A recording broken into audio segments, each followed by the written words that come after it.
पर सर झुका नहीं सकते और जेल भरो आंदोलन चालू कर देंगे। हम भी जेल जाएंगे, सब यूथ के हर व्यक्ति जेल जाने को तैयार होता है भानु चिप जी के लिए। जिस तरीके से चीज से तो कह रहे हैं, या तो प्रेस कॉन्फ्रेंस कर दीजिए या फिर राहुल गांधी जी के साथ डिबेट कर लीजिए। मैं आपको खुला चैलेंज करती हूँ भारतीय जनता पार्टी वालों के रास्ते पर, अहिंसा के रास्ते पर चलने वाले लोग हैं। हम भगत सिंह जी की क्रांति भी ला सकते हैं, हम आंखों से आंसू नहीं बहाएंगे, हम लड़ेंगे, लड़े थे, लड़े हैं और लड़ेंगे। वो कार्यकर्ता जिनको इन्होंने जेल में डाला, मैं उनके लिए भी कहना चाहती हूँ, आप तो राहुल गांधी जी के वो बब्बर शेर हैं जो जेल से नेता बनकर आएंगे, तो आप डरिए मत, हम संघर्ष पार्टी से तो मैं यही कहना चाहती हूँ कि सत्ता बदलेगी और जुल्मों के साए में लब खोलेगा कौन, और अगर कांग्रेस भी चुप रही तो अब बोलेगा कौन।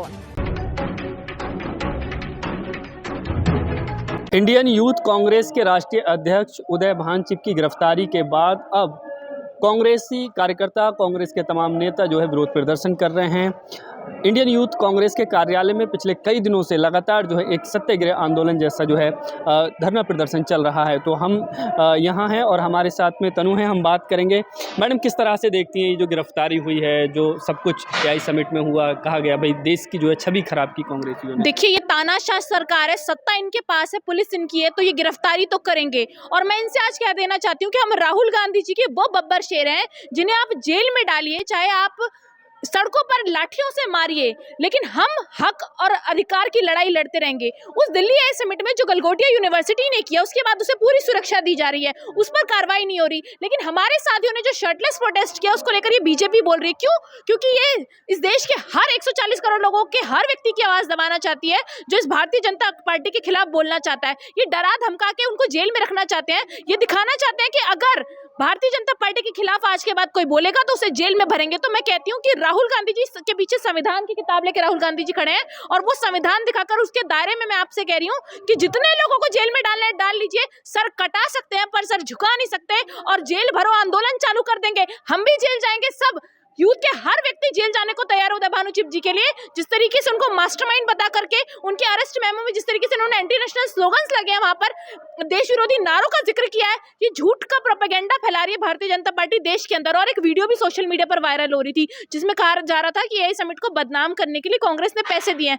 जब लीगल एक्शन करने की, कार्रवाई करने की बात की गई, तो सबने अपनी अपनी वीडियो डिलीट कर दी। तो ये अमित मालवीय जी, ये भारतीय जनता पार्टी के जो लोग हैं, ये जिस तरीके से बैठ करके एजेंडा फैलाते हैं, इनकी आईटी सेल बीजेपी की, जो आलू से सोना निकालने की बात करती है, और उनके नेता जो खुद आलू से सोना निकालने का बोल के दूसरों के खिलाफ प्रोपेगेंडा फैलाते हैं, तो इनसे मैं कह देना चाहती हूँ, सरकार और सत्ता बेशक आपकी हो, लेकिन सच के साथ खड़े हमारे बब्बर शेर, एक एक बब्बर शेर आपको बताने का काम करेगा अगर उदय भानु चिप जी बाहर नहीं आए। लेकिन क्या जरूरत थी भाई? इंटरनेशनल लेवल के लोग उस कार्यक्रम में आए थे, तो कांग्रेसियों का क्या ये शोभा देता है कि भाई कपड़े निकाल के वहां पे प्रदर्शन करना? देखिए, जरूरत क्यों नहीं थी। अगर इस देश के किसानों की कमर तोड़ने का काम आप करेंगे, आप अखरोट मंगाएंगे अमेरिका से, कपास मंगवाएंगे, सब कुछ अमेरिका से मंगवाएंगे, तो भारत का किसान कहाँ जाएगा? अमेरिका में तो बड़ी बड़ी मशीन्स हैं, तो वहां की चीजें सस्ती है, लेकिन भारत के जो किसान है, वो जो इतनी मेहनत करते हैं, और कृषि प्रधान क्षेत्र, कृषि प्रधान देश कहा जाता है, इन किसानों की अगर आप कमर तोड़ने का काम करेंगे, तो एआई समिट क्या, हम तो आपको घेरेंगे। और हम तो नरेंद्र मोदी जी को घेरने के लिए जा भी रहे थे, पर इनकी पुलिस रोक लेती है। तो मोदी जी से तो कह रहे हैं, या तो प्रेस कॉन्फ्रेंस कर दीजिए या फिर राहुल गांधी जी के साथ डिबेट कर लीजिए। मैं आपको खुला चैलेंज करती हूँ भारतीय जनता पार्टी वालों को, या तो राहुल गांधी जी के साथ बैठ के डिबेट कर लीजिए, नहीं तो आप फिर प्रेस कॉन्फ्रेंस कर दीजिए। और अगर आपसे ये नहीं होता और आप जेल भरने में का काम करेंगे, तो यूथ कांग्रेस क्या, पूरे देश के कांग्रेस का एक एक कार्यकर्ता, एक एक नेता आपको बताएगा कि तानाशाह सरकार के खिलाफ क्या होता है। हम वो लोग नहीं है, हम गांधी जी के रास्ते पर, अहिंसा के रास्ते पर चलने वाले लोग हैं। हम भगत सिंह जी की क्रांति भी ला सकते हैं, हम आंखों से आंसू नहीं बहाएंगे, हम लड़ेंगे, लड़े थे, लड़े हैं और लड़ेंगे। और कल भी हम संघर्ष कर रहे थे, आज भी कर रहे हैं और आगे भी करते रहेंगे। लेकिन यहाँ जब यूथ कांग्रेस कार्यालय में कई दिनों से प्रदर्शन चल रहा है, तो इसका क्या प्रभाव पड़ेगा? इससे क्या असर पड़ेगा? देखिए, इस प्रदर्शन का प्रभाव ये था कि कल उदय भानु चिप जी को जमानत मिल गई थी, लेकिन उसके बाद भी उन्हें जेल के अंदर रखा गया और जमानत रोक दी गई है। तो मुझे ये लगता है कि जिस तरीके से तानाशाह सरकार साम दाम दंड भेद अपना करके डराने की कोशिश कर रही है, उनको लग रहा है कि यूथ कांग्रेस के प्रेसिडेंट को जेल में रखेंगे तो कार्यकर्ताओं का मनोबल टूट जाएगा। अरे राहुल गांधी जी, उदय भानु चिप जी के बब्बर शेर हैं, यहाँ सारे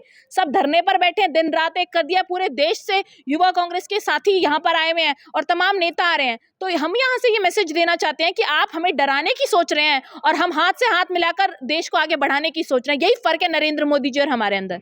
लेकिन लगातार कांग्रेस पर भाजपा के लोग एंटी नेशनल होने का आरोप लगाते हैं, देश की छवि खराब करने का आरोप लगाते हैं, तो इन चीजों को कैसे काउंटर करेंगे? देखिए, PM is compromised, PM is compromised, PM is compromised. ये बात एआई भारत मंडपम के अंदर हमारे कार्यकर्ताओं, हमारे साथियों ने कही थी, और वो कार्यकर्ता जिनको इन्होंने जेल में डाला, मैं उनके लिए भी कहना चाहती हूँ, आप तो राहुल गांधी जी के वो बब्बर शेर हैं जो जेल से नेता बनकर आएंगे, तो आप डरिए मत, हम संघर्ष कर रहे हैं। मैं कहना चाहती हूँ, ये जो पीएम इज कॉम्प्रोमाइज्ड है, इसे इन्होंने देश विरोधी बताया, और भारतीय जनता पार्टी पर आज कोई भी स्टेटमेंट दीजिए आप, या भारतीय जनता पार्टी के खिलाफ कुछ भी बोलिए, ये लोग आपको देश विरोधी साबित करने में लगे रहते हैं, देशभक्ति का सर्टिफिकेट ये बांटते रहते हैं। लेकिन इन्होंने दो काम बहुत अच्छे किए भारतीय जनता पार्टी ने जब से वो सत्ता में है। एक तो देशभक्ति का सर्टिफिकेट बांटने लगते हैं, एक धर्म का सर्टिफिकेट बांटने लगते हैं, लेकिन अपने नेताओं को बांटते तो शायद बेहतर रहता।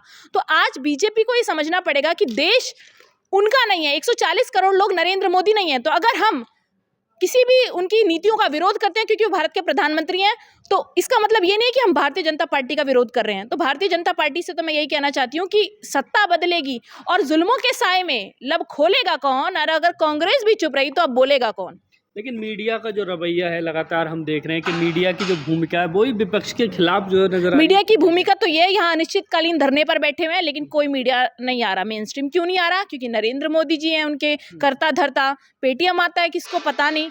तो मुझे ये लगता है कि जिस तरीके से मीडिया बिका हुआ है, और मेरे को याद है कि जब हमारी कांग्रेस की सरकार थी सत्ता के अंदर, तब ये लोग माइक ले लेके पूछते थे, अंजना ओम जी का शो आता था, तमाम बड़े बड़े जितने भी लोग हैं सब शो करते थे और सरकार को घेरते थे। लेकिन आज प्रदर्शन करने पर रोके, सवाल पूछने पर रोके, और मुझे लगता है ये लोग भी क्या सवाल पूछेंगे, इनकी नौकरी चली जाएगी। आपके नेता राहुल गांधी जी संविधान की बात करते हैं, लेकिन भारत में तमाम बाबा हैं जो हिंदू राष्ट्र की बात कर रहे हैं। अब देखिए किस तरह का जो नैरेटिव चल रहा है। देखिए, हिंदू राष्ट्र वालों से मैं कहना चाहती हूँ कि कभी हिंदू राष्ट्र की बात करते हैं, फिर जब यूजीसी आता है तो ये दलित विरोधी हो जाते हैं, फिर कभी ये दलित विरोधी होते हैं, कभी ये मुसलमान विरोधी हो जाते हैं। तो अपनी कन्वीनियंस के हिसाब से आप बदल जाते हैं। अगर आप हिंदू राष्ट्र की मांग करते हैं तो आपको सबको साथ लेकर चलना पड़ेगा। अब आप तो दलित विरोधी हैं, जिस तरीके से दिल्ली यूनिवर्सिटी में वहाँ ब्राह्मणवाद, मनुवाद के नारे लगे, उनको जिनको ये नहीं पता, अनपढ़ गवार जो कैमरे पर आकर सिर्फ बकवास करती है, वो हमारी बेटियों को, जेएनयू डीयू की छात्राओं को टक्कर देंगी। उन्हें जिनको नॉलेज नहीं है मनुवाद में क्या लिखा हुआ है, मनुवाद में महिलाओं को घरों में रहने का, पति के अंडर रहने का, और पिता के अंडर रहने का, और भाई के अंडर रहने का कहा गया, और घरों में रहने को कहा गया, शिक्षा से वंचित रखा गया। जब सती प्रथा, दहेज प्रथा, बाल विवाह, अनमेल विवाह जैसी सामाजिक बुराइयां समाज के अंदर थी, तब ये देश संघर्ष कर कर लड़ाया, और संविधान से चलेगा ये देश। इसलिए मैं कहना चाहती हूँ कि जो लोग हिंदू राष्ट्र की बात करते हैं, पहले आप एकजुट तो कर लीजिए लोगों को। इनके बागेश्वर बाबा जी कहते हैं कि हिंदू राष्ट्र बनेगा मंच से, और वहीं इनकी सरकार में कई मंत्री कहते हैं कि हम तो सबको साथ लेकर के चल रहे हैं। तो ये दोहरी नीति भारतीय जनता पार्टी की है, वोट की राजनीति है, तुष्टीकरण की राजनीति है।